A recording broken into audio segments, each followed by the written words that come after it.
الحمد لله نحمده ونستعينه ونستغفره ونعوذ بالله من شرور أنفسنا ومن سيئات أعمالنا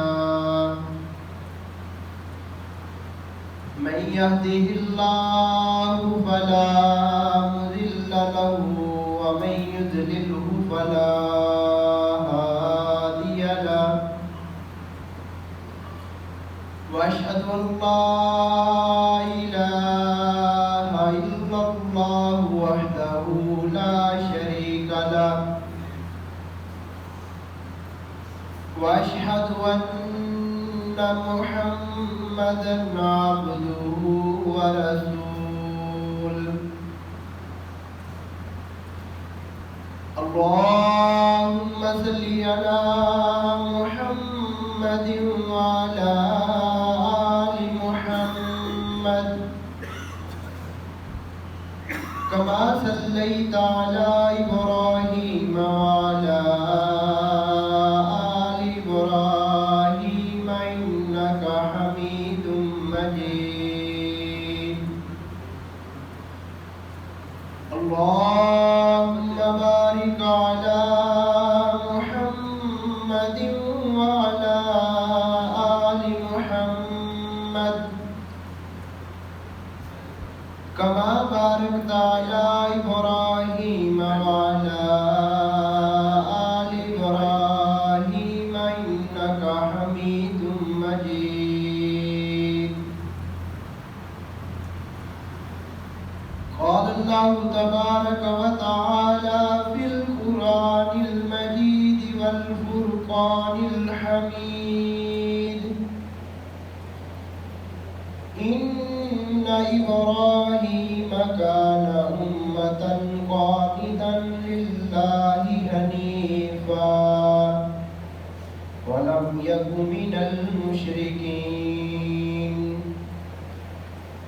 أما بعد فإن خير الحديث كتاب الله وخير الهدي هدي محمد صلى الله عليه وسلم وشر الأمور محدثاتها وكل محدثة بدعة وكل بدعة ضلالة وكل ضلالة في النار رب اشرح لي صدري ويسر لي أمري واحلل عقدة من لساني يفقهوا قولي رب زدني علما رب زدني فهما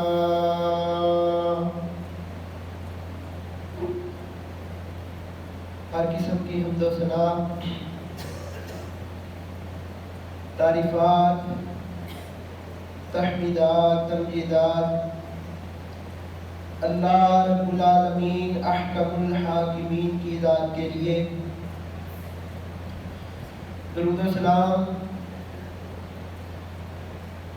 نبیوں کے امام پاک بازوں کے سردار نبی آخر الزمان امام الانبیاء سید الانبیاء شفیع المذنبین سید الاولین والآخرین آمنہ کے لال پیکر حسن و جمال صاحب شرف و کمال اور ساری کائنات کے سردار جناب حضرت محمد رسول اللہ صلی اللہ علیہ وآلہ وسلم کی ذات مبارکہ مطہرہ پر معزز سامعین و سامعات ذوالقعدہ کا مہینہ اپنے اختتام کو پہنچ چکا ہے ذوالحجہ کے مہینے کی آمد ہے ذوالحجہ کا مہینہ دین اسلام میں بڑی اہمیت اور فضیلت والا مہینہ ہے۔ اس مہینے میں مسلمان عید الاضحیٰ کے نام پر ایک تہوار مناتے ہیں۔ اس تہوار کا، اس عید کا تعلق حضرت ابراہیم علیہ السلام سے بہت گہرا ہے۔ ہم سب جانتے ہیں کہ ہمارے ہاں عموماً عید الاضحیٰ کے موقع پر ہر مسلمان کی یہ کوشش ہوتی ہے کہ وہ قربانی کرے اور اپنے جانور کی گردن پر چھری چلائے۔ یہ سب حضرت ابراہیم علیہ السلام کی یادگار میں کیا جاتا ہے، جو انہوں نے اپنے لخت جگر حضرت اسماعیل علیہ السلام کی گردن پر چھری چلانے کا عزم کیا تھا۔ اللہ رب العالمین کو حضرت ابراہیم علیہ السلام کی یہ ادا اتنی پسند آئی کہ اللہ نے قیامت تک آنے والے تمام مسلمانوں کے لیے اس عمل کو سنت بنا دیا۔ سامعین محترم، آج کی خطبہ جمعہ المبارک میں ہم نے یہ دیکھنا ہے، یہ سمجھنا ہے کہ کیا ہمیں حضرت ابراہیم علیہ السلام کی زندگی سے صرف یہی سبق ملتا ہے کہ ہم 50,000 60,000 یا چند پیسوں کا کوئی جانور خریدیں، بکرا خریدیں اور اس کو اللہ کی راہ میں قربان کر دیں، گوشت تقسیم کریں، اپنے گھر میں رکھیں، دوست احباب کی دعوت کریں؟ کیا حضرت ابراہیم کا یہ طریقہ ہے یا ان کی زندگی کی کچھ اور بھی معاملات ہیں، ان کی زندگی کے کچھ اور بھی طریقے ہیں؟ اس ٹاپک پر آنے سے پہلے ایک بڑی حیران کن بات جو آپ کے سامنے آپ کو معلوم ہوگی، وہ یہ کہ اللہ رب العالمین نے تمام مسلمانوں کو، نبی علیہ السلام کی پوری امت کو اس بات کا حکم دیا کہ آپ کے لیے بہترین نمونہ اگر کسی کی ذات ہے تو وہ حضرت محمد مصطفیٰ صلی اللہ علیہ وآلہ وسلم کی ذات ہے۔ آپ نے اگر کسی شخصیت کی اطاعت کرنی ہے تو اس شخصیت کا نام رسول اللہ صلی اللہ علیہ وسلم ہے۔ اور آپ سن کر حیران ہوں گے کہ ہمیں کہا گیا کہ آپ نے اطاعت کرنی ہے، رسول اللہ صلی اللہ علیہ وسلم کی اطاعت کرنی ہے۔ آپ کے لیے نمونہ رسول اللہ صلی اللہ علیہ وسلم کی زندگی ہے، لیکن آپ تصور کریں اللہ نے حضرت محمد مصطفیٰ صلی اللہ علیہ وآلہ وسلم کو کہا کہ اے نبی، تیرے لیے بہترین نمونہ اگر کسی کی زندگی ہے تو وہ حضرت ابراہیم علیہ السلام کی زندگی ہے۔ اگر تو نے کسی شخصیت اور کسی ذات کے نقش قدم پر چلنا ہے تو وہ شخصیت اور ذات حضرت ابراہیم علیہ السلام کی ذات ہے۔ اللہ رب العالمین نے قرآن مجید میں فرمایا ثم اوحینا الیک ان اتبع ملت ابراہیم حنیفا۔ اللہ فرماتے ہیں کہ اے نبی، ہم نے تیری طرف وحی کی تھی، ہم نے تجھے کہا تھا، ہم تجھے اس بات کا حکم دیتے ہیں کہ تو نے اگر اتباع کرنی ہے، یہ نبی کو کہا جا رہا ہے، خاتم النبیین، سید المرسلین، امام الانبیاء کو کہا جا رہا ہے، اگر تو نے اطاعت کرنی ہے تو ملت ابراہیمی کی اطاعت کرنی ہے، دین حنیف کی اطاعت کرنی ہے۔ اور صرف نبی کو ہی نہیں کہا گیا بلکہ اللہ نے مسلمانوں کو بھی مخاطب کیا، اور مسلمانوں کو مخاطب کر کے فرمایا فَاتَّبِعُوا مِلَّةَ إِبْرَاهِيمَ حَنِيفًا، اے ایمان والو ملت ابراہیمی کے پیروکار بن جاؤ۔ حضرت ابراہیم علیہ السلام کے فاطر پر کتنی عظیم ذات ہے، کتنی عظیم شخصیت ہے۔ اور سامعین محترم، اللہ رب العالمین نے قرآن مجید میں اکثر مقامات پر جہاں پر حضرت ابراہیم علیہ السلام کا تذکرہ فرمایا وہاں پر ساتھ ایک لفظ استعمال کیا، حنیفہ۔ حنیفہ حنیفہ کا مطلب یہ ہے کہ ساری دنیا سے کٹ کر اپنی زندگی کا مقصد، اپنی زندگی کا ٹارگٹ اللہ رب العالمین کی رضا کو حاصل کرنا، اللہ کو راضی کرنا، ایسی شخصیت کو، ایسے فارغ کو، پیروکار کو حنیفہ کہتے ہیں کہ انسان ساری دنیا سے کاٹ دے، دنیاوی معاملات نہ کر دے۔ حضرت ابراہیم علیہ السلام کی زندگی کا مقصد معاشرے کو راضی کرنا نہیں تھا، حضرت ابراہیم علیہ السلام کی زندگی کا مقصد اپنے خاندان کو راضی کرنا نہیں تھا، حضرت ابراہیم علیہ السلام کی زندگی کا مقصد اپنی خواہشات کی اطاعت اور پیروی نہیں تھا، حضرت ابراہیم علیہ السلام کی زندگی کا مقصد اللہ کو راضی کرنا تھا۔ اسی لیے اللہ رب العالمین نے فرمایا کہ آپ نے اطاعت کرنی ہے تو ملت ابراہیمی کی اطاعت کرنی ہے، دین ابراہیمی کی اطاعت کرنی ہے۔ اور سامعین محترم، ان کی زندگی کا مقصد یہ تھا قُلْ إِنَّ صَلَاتِي وَنُسُكِي وَمَحْيَايَ وَمَمَاتِي لِلَّهِ رَبِّ الْعَالَمِينَ، کہ ان کا جینا، ان کا مرنا، ان کی نماز، ان کی قربانی صرف اور صرف اللہ کی ذات کے لیے، صرف اور صرف ان کی زندگی کے تمام معاملات اللہ کو راضی کرنے تھے۔ اور سامعین محترم، جب ہم حضرت ابراہیم علیہ السلام کی زندگی کو پڑھتے ہیں، ان کی زندگی کا مطالعہ کرتے ہیں، تو ہمیں بہت سے اسباق ملتے ہیں، بہت سے سبق ملتے ہیں جن کو فالو کرنا ہمارا فرض بنتا ہے۔ حضرت ابراہیم علیہ السلام کی زندگی سے ایک بہت بڑا سبق جو ہمیں ملتا ہے وہ یہ ملتا ہے کہ دنیا میں چھوٹے چھوٹے کاموں کے لیے، چھوٹی چھوٹی کامیابیاں حاصل کرنے کے لیے ہم بڑی محنت کرتے ہیں۔ جس طرح ایک کامیاب بزنس مین ہے، وہ کامیاب کیسے ہوتا ہے؟ پیچھے اس کی بہت محنت ہوتی ہے۔ ایک کامیاب عالم دین یا علم رکھنے والا آدمی وہ کامیاب کیسے بنتا ہے؟ اس کی محنت ہوتی ہے۔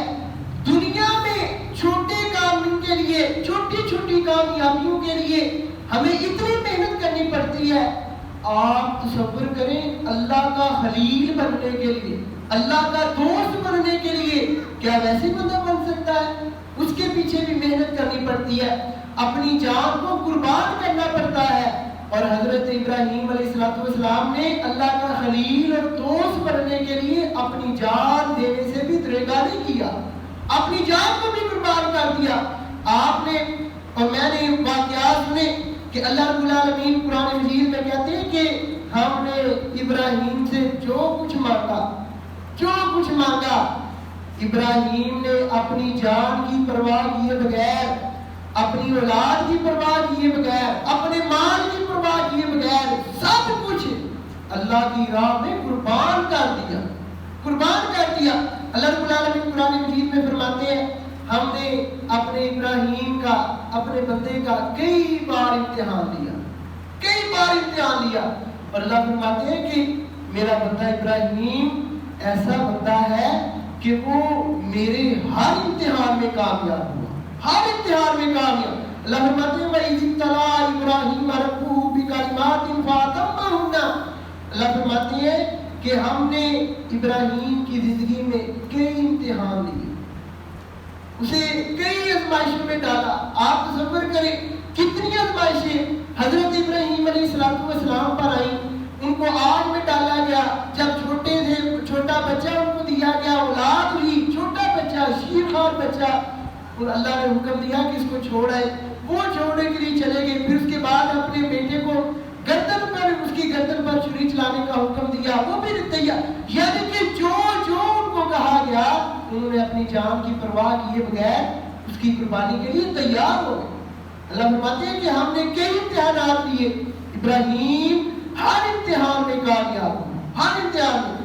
اور سامعین محترم, لوگوں نے, معاشرے نے حضرت ابراہیم علیہ السلام کو سزا دینے کا عزم کیا, ان کو جلانے کا عزم کیا, تیاری کی, ان کو آگ میں گرانے کی تیاری کی. اور حضرت ابراہیم علیہ السلام کو جس آگ میں گرانا جانا تھا وہ کتنی خطرناک آگ تھی. تفسیر ابن کثیر میں علامہ ابن کثیر رحمہ اللہ فرماتے ہیں کہ اس معاشرے کی, اس محلے کی کسی بھی عورت کا کوئی بچہ بیمار ہوتا تو وہ یہ نظر مانتی, اگر میرا بچہ صحت یاب ہو گیا تو میں اس خوشی میں اس آگ میں جو ابراہیم کے لیے جلائی جا رہی ہے اتنی لکڑیاں ڈالوں گی. یعنی کہ ان کی خواتین بھی اس آگ میں شرکت کاری, اتنی سخت آگ ہوگی. سامعین محترم, آپ تصور کریں حضرت ابراہیم علیہ السلام کو جب آگ میں ڈالا گیا ان کے ماتھے پر ایک شکن بھی نہیں پڑا. انہوں نے اس کو ہی اللہ کی رضا سمجھا, اللہ کا امتحان سمجھا اور قربانی دینے کے لیے تیار ہو گئے. آج دنیا میں ہم قربانی کرتے ہیں, ہم جانور خریدتے ہیں, ایک 60,000 70,000 کی قربانی کیا قربانی ہے, ایک بکری کی, ایک جانور کی قربانی کیا قربانی ہے. اور اس قربانی میں بھی سامعین محترم ہماری نیتیں کیا ہوتی ہیں یہ اللہ بہتر جانتا ہے. نمود و نمائش ہمارا مقصد ہوتا ہے, ہم جانور خریدتے ہیں, پورے معاشرے میں اعلان کرتے ہیں کہ ہم اتنے کا خریدا, اور ہم ایک جانور قربان کرنے کے لیے اپنی نیت کی حفاظت نہیں کر سکتے, اپنی نیت کو روک نہیں سکتے کہ اس کی رضا, اس کا مقصد صرف اور صرف اللہ کی رضا ہے. حضرت ابراہیم علیہ السلام نے اپنی جان جب اللہ کی راہ میں قربان کی تو ان کے ماتھے پر ایک شکن بھی نہیں پڑا, ایک شکن بھی نہیں پڑا. اور سامعین محترم, اللہ رب العالمین نے پھر آگ کو حکم دیا, فرمایا یا نار کونی بردم و سلاما, فرمایا اے آگ مجھے پتا ہے تیرا کام جلانا ہے, تو نہیں دیکھتی کہ یہ ابراہیم ہے, یہ اسماعیل ہے, تیرا کام جلانا ہے. لیکن یہ یاد رکھنا جب میرا بندہ ابراہیم آئے تو نے اس کے جسم کے ایک بال کو بھی نہیں جلانا, ٹھنڈی ہو جا, ٹھنڈی ہو جا. اللہ نے آپ کو حکم دیا. سامعین محترم, حضرت ابراہیم علیہ السلام کی زندگی کا سب سے بڑا سبق ہمارے لیے وہ یہ ہے کہ اگر آپ کامیاب ہونا چاہتے ہیں دنیا اور آخرت میں, اللہ کی رضا حاصل کرنا چاہتے ہیں, اگر آپ اللہ کو راضی کرنا چاہتے ہیں تو حضرت ابراہیم علیہ السلام کی زندگی کا سبب یہ ہے کہ آپ کو پھر اپنی جان بھی اللہ کی راہ میں قربان کرنی پڑے, جان بھی اللہ کی راہ میں قربان کرنی پڑے. اگر آپ اللہ کو راضی کرنا چاہتے ہیں تو پھر آپ کو فجر کے وقت اپنی نیند قربان کر کے مسجد میں فجر کی نماز پڑھنے کے لیے آنا پڑے گا. اللہ کی رضا اگر آپ چاہتے ہیں, اللہ کی رضا اگر آپ چاہتے ہیں تو آپ کو اپنا مال اللہ کی راہ میں خرچ کرنا. یہ حضرت ابراہیم کا سب سے بڑا سبق ہے ان کی زندگی کا کہ آپ کو سب کچھ قربان کرنا پڑے گا, اللہ کی راہ میں قربان کرنا پڑے گا. لیکن بڑے افسوس کی بات ہے کہ جان کی قربان دینا بڑی دور کی بات ہے. جان قربان کرنا, جان نچھاور کرنا, یہ تو ہماری باتیں ہیں نا. صرف ہم لوگ ایسے لوگ ہیں کہ ہم فجر کی نماز کے لیے اپنی نیند کو اللہ کی راہ میں قربان کرنے کے لیے تیار نہیں ہے. ہم ایسے مسلمان ہیں, ایسے مسلمان. فجر کی نماز میں آپ نمازیوں کی تعداد دیکھیں, آپ کو ہمارے معاشرے میں مسلمانوں کا پتہ چلے گا کتنے پانی میں ہیں یہ مسلمان. اللہ حضرت ابراہیم نے اپنی جان کی پرواہ نہیں کی, اپنی جان کو نچھاور کر دیا. لیکن سامعین محترم, ہم اپنے مال کو اللہ کی راہ میں قربان نہیں کر سکتے, ہم نماز نہیں ادا کر سکتے. کیسے مسلمان؟ سب سے بڑا سبق یہ ہے کہ جب آپ کامیاب ہونا چاہتے ہیں, اللہ کو راضی کرنا چاہتے ہیں, تو پھر آپ کو اپنی خواہشات نہیں ماننی پڑے گی. آپ کے لیے پھر اگر نمونہ ہے تو اللہ کی اطاعت کرنی پڑے گی, اللہ کے راستے پر چلنا پڑے گا. اور سامعین محترم, اس کے بعد حضرت ابراہیم علیہ السلام کی زندگی کا دوسرا بڑا سبق وہ یہ ہے کہ جب اللہ رب العالمین نے حضرت ابراہیم علیہ السلام کو بڑی منتوں سماجتوں ترکوں کے بعد ایک بچہ عطا فرمایا، تو باپ کو اپنے دودھ پیتے بچے سے کتنی محبت ہوتی ہے۔ اللہ رب العالمین کا اے ابراہیم اپنی اس بیوی ہاجرہ کو لے اور اپنے بچے کو لے چٹیل میدان میں چھوڑا۔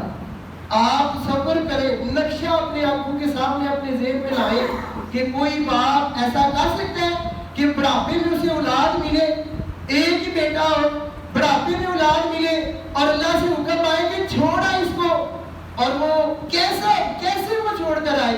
لیکن انہوں نے قربانیاں دی، انہوں نے یہ نہیں پوچھا یا اللہ نبی میں ہوں، میں نبی ہوں، مجھ سے میرے بچے کا کیا؟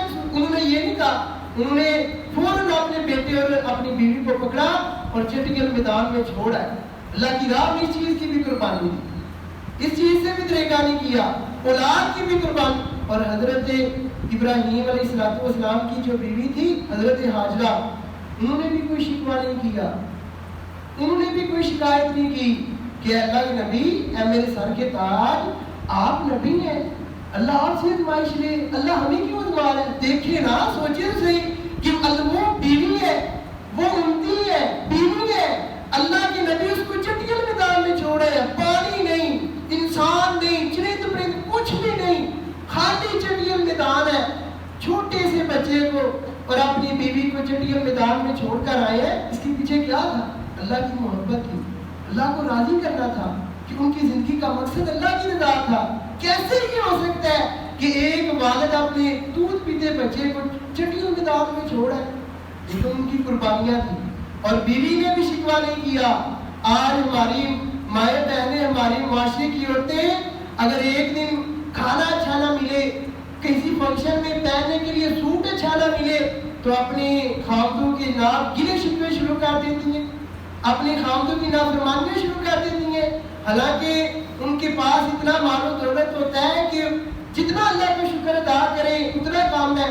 اور یقین جانے کہ جتنے خزانے اللہ نے ہمیں دیے ہیں، جتنی نعمتیں اللہ نے ہمیں دی ہیں، اتنی نعمتیں قارون کے پاس بھی نہیں تھیں، اتنی سہولیات فرعون کے پاس بھی نہیں تھیں، اتنے سامان سہولیات اللہ نے جو ہمیں دی ہے، لیکن پھر بھی ہم نے شکریہ کرتے ہیں۔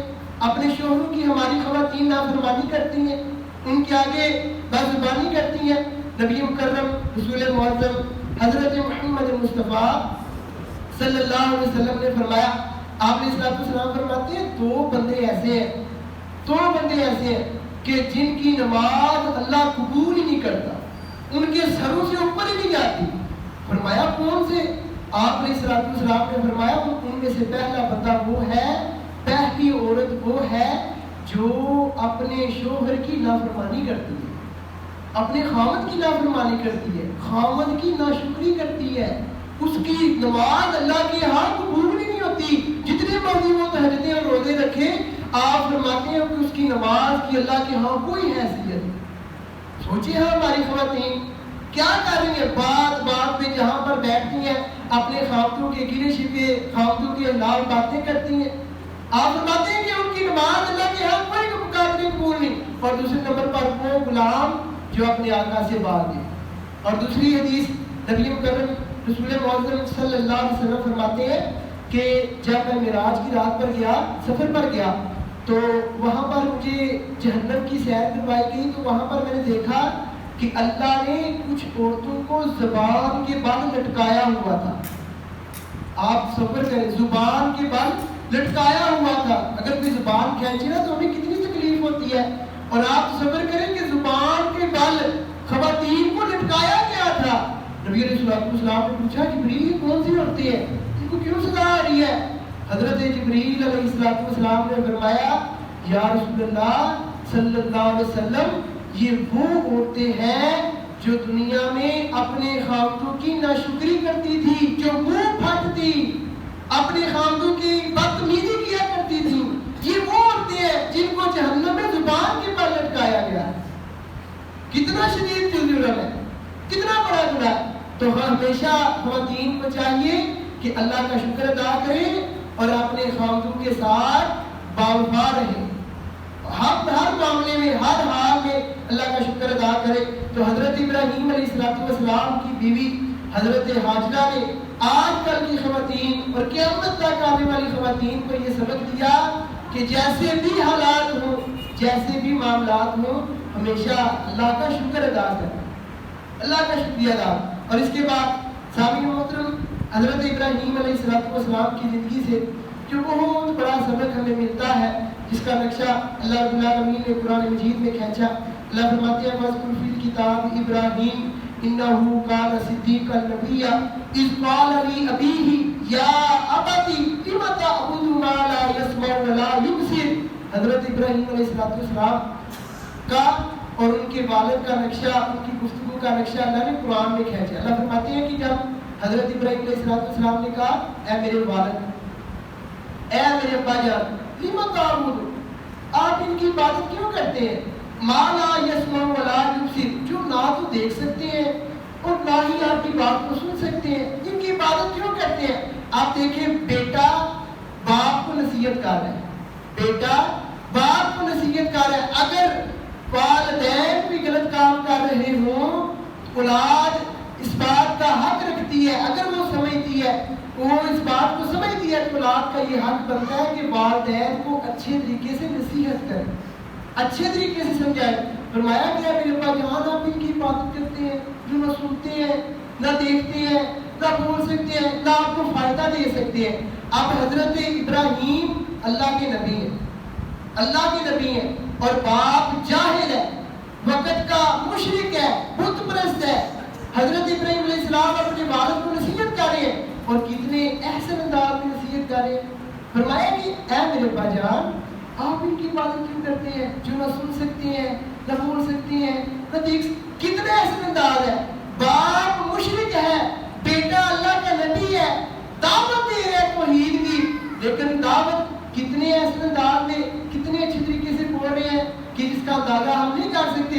سامعین محترم، حضرت ابراہیم علیہ السلام کی زندگی کا تیسرا بڑا سبق یہ ہے کہ اگر آپ کے والدین غلط بھی ہیں، ان کے آگے اونچی آواز سے نہیں بولنا. ان کو اگر سمجھانا ہے تو احسن انداز میں سمجھانا ہے. ان کے ساتھ اگر گفتگو کرنی ہے تو اچھے طریقے سے گفتگو کرنی ہے. ان کی دل آزاری نہیں کرنی، ان کو برا بھلا نہیں کہنا، ان کا احترام کرنا ہے. اور سامعین محترم، نبی علیہ السلام فرماتے ہیں کہ اللہ رب العالمین قیامت کے دن 3 بندوں کی طرف رحمت کی نگاہ سے نہیں دیکھے گا. اب دیکھیں اللہ کتنا غفور رحیم ہے، اللہ بخشنے والا ہے، معاف فرمانے والا ہے، اللہ کی رحمت بڑی وسیع ہے. لیکن نبی فرما رہے ہیں 3 بندے ایسے ہیں کہ جن کی طرف اللہ رحمت کی نگاہ سے نہیں دیکھے گا، نظر کرم نہیں فرمائے گا. آپ علیہ السلام فرماتے ہیں ان میں سے ایک بندہ وہ ہے العاق، ماں کی نافرمانی کرنے والا بندہ. اللہ ایسے بندے کی طرف رحمت کی نگاہ سے نہیں دیکھے گا. رحمت کی آج ہماری نوجوان نسل، اکثر نوجوان والدین کے نافرمان ہیں، والدین کو برا بھلا کہنے والے، والدین کو مارنے والے، والدین کو گالیاں نکالنے والے. نبی فرما رہے ہیں کہ اللہ قیامت کے دن ایسے بندے کی طرف رحمت کی نگاہ نہیں کرے گا، نظر کرم نہیں کرے گا جو اپنی والدہ کو اپنے والد کے ساتھ بدتمیزی کرتا ہو، ان کو برا بھلا کہتا ہوگا. اور سامعین محترم، ہم لوگ اگر ایک لمحے کے لیے سوچے کہ ہمارے والدین ساری زندگی محنت کرتے ہیں، مزدوری کرتے ہیں، کماتے ہیں، پھر ہمارے خرچے پورے کرتے ہیں، کھلاتے ہیں، ہماری خواہشات کو پورا کرتے ہیں، ہمارے معاملات کو ٹھیک کرتے ہیں، لیکن ہم نوجوان، ہماری اولادیں اپنے والدین کو بلیک میل کرتی ہیں، ان کو آگے اونچی آواز سے بولتی ہیں، ان کو بہت زیادہ دکھ ہوتا ہے. سامعین محترم، ایسے نوجوانوں کے لیے یہ نصیحت ہے کہ اپنے والدین کی باتوں کو سمجھ جائیں، اپنے والدین کی نصیحتوں پر عمل کریں. اگر آپ نے والدین کی نصیحتوں پر، ان کی باتوں پر عمل نہ کیا تو پھر آپ کو زمانہ سمجھائے گا، معاشرہ سمجھائے گا، اور معاشرے کے سمجھانے کا انداز بڑا سخت ہوتا ہے. وہ پیار سے نہیں سمجھاتے، وہ ایسے نہیں سمجھاتے کہ جیسے والدہ اور والد سمجھا رہے تھے. وہ پھر اچھے طریقے سے سمجھاتے ہیں. تو ہمیشہ اپنے والدین کی فرما برداری کرنی ہے. اور نبی علیہ السلام کی زندگی سے ایک واقعہ ملتا ہے. ایک عورت صحابیہ نبی علیہ السلام کے پاس آئی. بڑا رونگٹے کھڑے کر دینے والا واقعہ ہے. صحابیہ آئی, آ کر کہنے لگی یا رسول اللہ صلی اللہ علیہ وسلم, میرا خامد جس کا نام علقمہ ہے وہ موت کی حالت میں ہے, زندگی اور موت کی کشمکش میں ہے. یا رسول اللہ ان کی زبان سے کلمہ جاری نہیں ہو رہا. آپ نے بڑی توجہ سے یہ واقعہ سنا, خصوصاً نوجوانوں نے. فرمایا یا رسول اللہ ان کی زبان سے جو ہے وہ کلمہ جاری نہیں ہو رہا. نبی علیہ السلام کے آپ علیہ السلام نے فرمایا علقمہ کلمہ پڑھو. ان سے کلمہ نہ پڑھا گیا. نبی علیہ السلام نے فرمایا کیا اس کے والد اور والدہ میں سے کوئی زندہ ہے؟ فرمایا جی یا رسول اللہ صلی اللہ علیہ وسلم اس کی والدہ زندہ ہے. آپ علیہ السلام نے فرمایا کیا اس کی والدہ اس سے ناراض تو نہیں؟ فرمایا یا رسول اللہ تھوڑے سے معاملات بڑے وہ ان سے ناراض ہے. نبی علیہ السلام نے فرمایا والدہ کو بلاؤ. والدہ کو بلایا گیا. فرمایا کہ کیا تو اپنے بیٹے سے ناراض ہے؟ اس نے کہا جی یا رسول اللہ میں ناراض ہوں. فرمایا کیا وجہ ہے؟ فرمایا یا رسول اللہ وجہ کوئی نہیں, یہ بیٹا بڑا نمازی ہے, پرہیزگار ہے, نبی کا صحابی ہے. آپ تصور کریں نبی کا صحابی ہے, فرمایا پرہیزگار ہے, تہجد گزار ہے, اللہ سے ڈرنے والا ہے, لیکن اس میں ایک حامی ہے اور وہ حامی یہ ہے کہ جب یہ مجھ سے بات کرتا ہے تو بدتمیزی کرتا ہے, بدتمیزی کرتا ہے, برے طریقے سے بولتا ہے, نافرمانی کرتا ہے. یا رسول اللہ اس سے میں ناراض ہوں. آپ علیہ السلام نے فرمایا اس سے راضی ہو جاؤ. ہمارے نبی یا رسول اللہ نہیں میں نے اس سے راضی نہیں ہونا. وہ ماں کہنے لگی. نبی علیہ السلام نے فرمایا کیا تم پسند کرتی ہے کہ اس کو آگ میں ڈالا جائے؟ فرمایا نہیں یا رسول اللہ میرا بیٹا ہے, نافرمان ہے, جو بھی ہے, لیکن میں تو یہ پسند نہیں کروں گی کہ یہ اس کو آگ میں ڈالا جائے. آپ علیہ السلام نے فرمایا کہ اگر تم نے اس کو آج معاف نہ کیا, اسی حالت میں یہ مر گیا, تو کل قیامت کے دن یہ جہنم کی آگ میں جلے گا. جب والدہ نے یہ بات سنی, والدہ نے کہا یا رسول اللہ میں اسے معاف کرتی ہوں.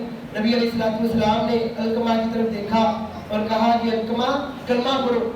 صحابہ فرماتے ہیں کہ صحابیہ فرماتی ہیں کہ حضرت علقمہ نے کلمہ پڑھا اور کلمہ پڑھنے کے بعد ان کی روح ان کے جسم سے جان نکل گئی. اور نبی علیہ السلام نے حضرت علقمہ کا جنازہ پڑھایا. جنازہ پڑھانے کے بعد ان کو قبر میں اتارا اور قبر میں اتارنے کے بعد صحابہ کو اعلان کیا. فرمایا میرے صحابہ یہ بات یاد رکھو, جو بندہ والدین کا نافرمان ہے, والدین کے ساتھ بدتمیزی کرتا ہے, نبی علیہ السلام فرماتے ہیں ایسے بندے پر اللہ کی بھی لعنت ہے, فرشتوں کی بھی لعنت ہے, اور زمین و آسمان میں جو کچھ ہے ان تمام چیزوں کی لعنت ایسے بندے پر ہے جو والدین کا نافرمان, والدین کی فرمانبرداری کرے. یہ بہت بڑا کام ہے سامعین محترم, اور اگر کوئی والدین کا نافرمان ہے تو یہ بہت بڑا جرم ہے. اور میں یہ کہتا ہوں کہ زندگی میں کامیابی کا سفر دو چیزوں کے بغیر ناممکن ہے. دو چیزوں کے بغیر, ایک چیز نماز ہے اور دوسری چیز والدین کی دعائیں ہیں, والدین کی دعائیں. اور یہ بات یاد رکھیں, میں اکثر یہ کہا کرتا ہوں, اپنے اسکول میں بھی میں کہتا ہوں کہ یاد رکھیں, میں اپنے اسٹوڈنٹس کو بھی کہتا ہوں کہ ہم سے زیادہ, مجھ سے زیادہ پڑھے لکھے لوگ ہیں, ٹیلنٹڈ لوگ ہیں, زیادہ کامیاب لوگ ہیں, لیکن اللہ نے پھر بھی آج ہمیں اس منصب پر کھڑا کیا ہے. آج ہم جیسے کھوٹے سکے چل رہے ہیں, لوگ ہم سے محبت کرتے ہیں. اس کی سب سے بڑی وجہ وہ والدین کی دعائیں, والدین کی دعائیں, والدہ کی دعائیں اپنے ساتھ رکھیں. آج بھی وہ مجھے دن یاد ہے کہ جب میری والدہ, جب میں لاہور پڑھتا تھا, صبح 4 بجے اٹھ کر مجھے کھانا پکا کر دیتی تھی اور مجھے ریڈی کر کے جناب الوداع کرتی تھی. جب میں جایا کرتا تھا تو ہمارے دل سے دعائیں نکلتی تھیں. آج ان کی دعاؤں کی وجہ سے, ان کی محنتوں کی وجہ سے ہم اس منصب پر کھڑے ہیں. سامعین محترم, آپ بھی کامیاب ہونا چاہتے ہیں, اگر زندگی میں کامیابی کا سفر کرنا چاہتے ہیں تو آپ کو والدین کا فرما بردار بننا پڑے گا. اللہ رب العالمین سے دعا ہے کہ اللہ رب العالمین حضرت ابراہیم علیہ السلام کی سیرت طیبہ کو اپنانے کی توفیق عطا فرمائے. حضرت ابراہیم علیہ السلام کی زندگی کا سب سے بڑا سبق یہ ہے کہ محبت قربانی مانگتی ہے, اور جو اللہ سے محبت کرتا ہے اس کو اپنی تمام چیزیں اللہ کی راہ میں قربان کرنا پڑے. دوسرا سبق یہ ہے, حضرت حاجرہ نے یہ سبق دیا کہ کبھی بھی اپنے خاوند کی ناشکری نہیں کرنی، ہمیشہ اپنے خاوند کا شکریہ ادا کرنا ہر حال میں۔ اور تیسرا سبق یہ حضرت ابراہیم علیہ السلام نے دیا کہ ہمیشہ اپنے والدین کا فرما بردار رہیں، اپنے والدین سے دعائیں لیتے رہیں۔ اللہ رب العالمین سے دعا ہے کہ اللہ ہمیں عمل کرنے کی توفیق عطا فرمائے۔ وآخر دعوانا الحمدللہ رب العالمین۔